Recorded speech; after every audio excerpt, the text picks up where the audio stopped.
Boa tarde, seja bem-vindo ao canal Ano da Figueira. Se você não é inscrito, se inscreva, já vai deixando o seu like. Eu desejo a todos uma boa saúde. A gente sabe como é que está acontecendo aí pelo mundo o coronavírus, mas eu desejo a todos saúde. Esse livro que vocês estão vendo aí é um livro feito de pele humana. Um álbum de fotos foi comprado de um mercado de antiguidades na Polônia, mas não era tão ordinário quanto parecia. A capa é feita de pele humana vinda de um campo de concentração nazista.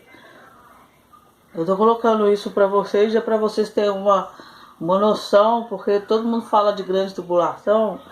Pensa, se isso foi feito no nazismo, o que dirá na grande tribulação? É só para você dar uma refletida. Ultra-ortodoxos em Israel ignoram o distanciamento social. Não estamos assustados. No início dessa semana, vários líderes rabínicos de destaque em Israel anunciaram que não cumpririam as diretrizes do governo, afirmando que suas escolas e yeshivas permaneceriam abertas. Agora eu quero que vocês vejam o que a Rádio Judaica Portuguesa está falando. Um chamado a cada judeu e judia. Nesse Shabat, parece que cada judeu ao redor do mundo estará em casa. É uma chance incrível. Está escrito na Torá: quando Israel cumprir um Shabat corretamente, Mashiach chegará imediatamente.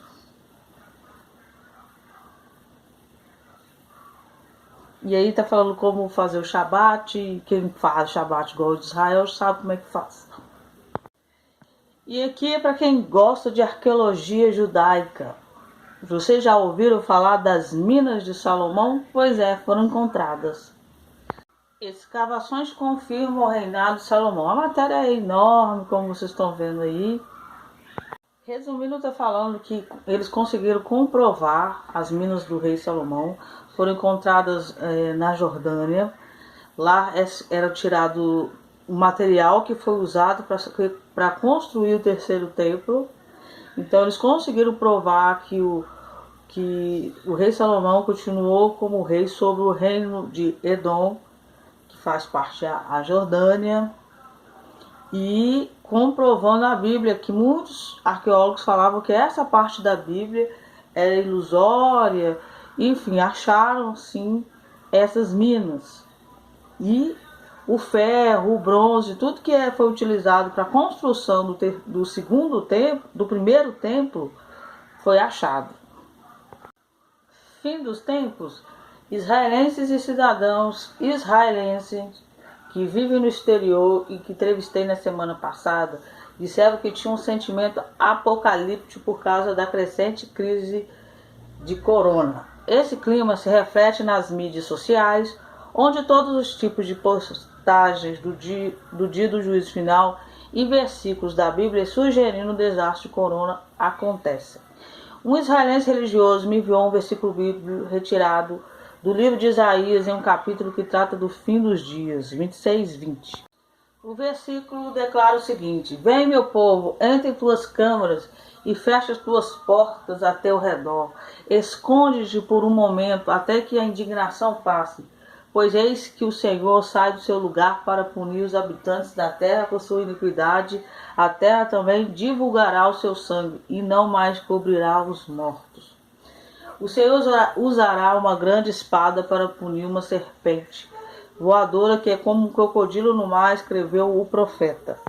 Um blogueiro judeu dos Estados Unidos apontou para um versículo em Provérbios que foi explicado pelo grande sábio judeu Rashi cerca de 1000 anos atrás.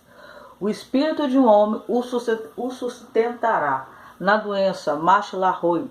Mas quem pode sustentar um espírito quebrado? Provérbios 18:14. A tradução aramaica de Jonathan Ben-Uziel traduz a palavra Mashlahoi em Coranei, que é aramaico para corona ou coroa.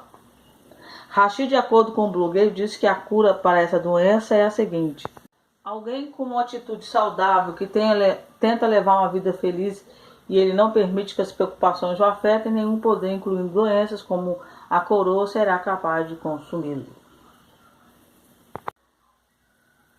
Praga de gafanhotos atinge área do Egito, mas não Israel na Páscoa. Os sinais da aparição do Messias. Dando continuidade ao artigo editado no passado dia 22 de fevereiro, referindo às alegações de Rabi Chaim Kanievsky sobre seus encontros com o Messias, passamos a transcrever algumas das suas ideias extraídas de uma entrevista com duração de 3 horas.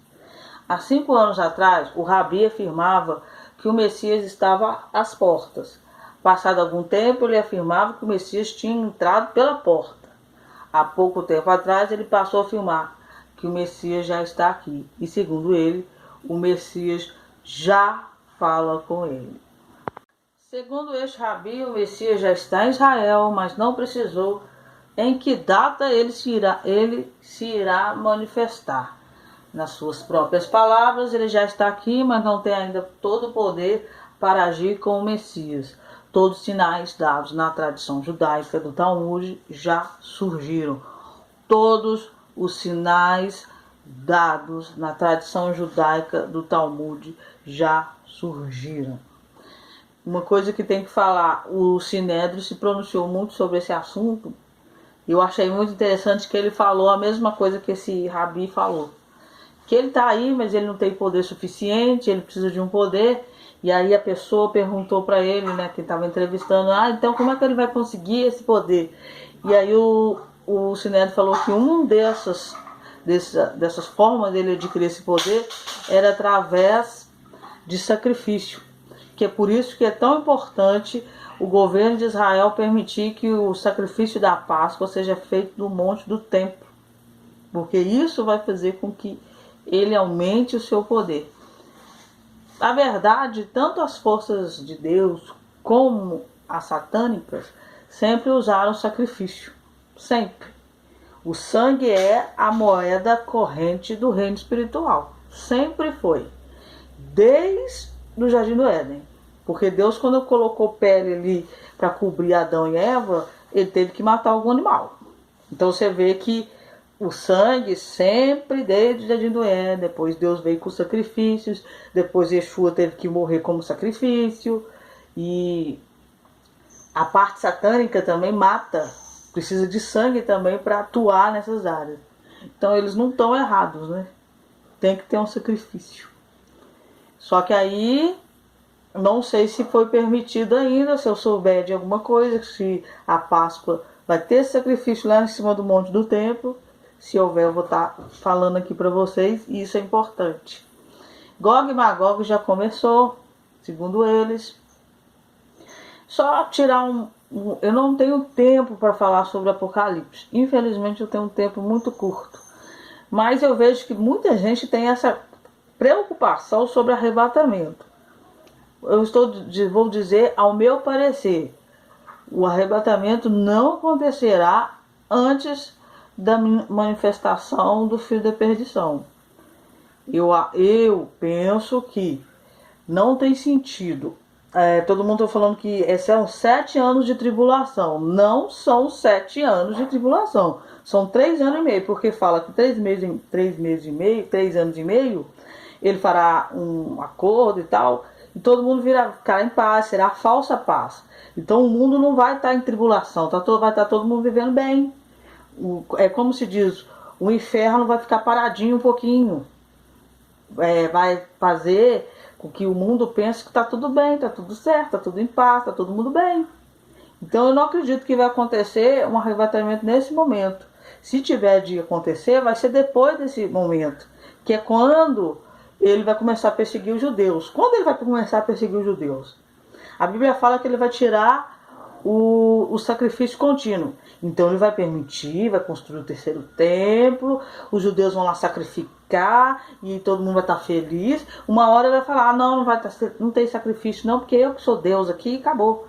Agora quando ele falar isso, os judeus não vão aceitar. Pera aí, só existe um único Deus, você está mentindo, o que é isso? E aí a hora que ele vai começar a cair matando de pau em cima dos judeus. E aí vai ser aquela hora que ele vai obrigar as pessoas a ter chip. Chip não, a Bíblia fala de marca. Eu não vou falar chip, vou falar marca. E aí os cristãos, não quero também. E aí vai ser judeu, cristão, judeus messianos, vai todo mundo na roda, vai todo mundo descer. Aí é a hora que ele vai descer o pau mesmo. Então essa é a minha visão. Tenho algumas coisas de falar de Apocalipse? Tenho. Mas eu não tenho tempo de montar um vídeo e pôr essa minha opinião. O melhor seria fazer uma live? Seria. Mas eu não me sinto à vontade de colocar minha imagem no YouTube.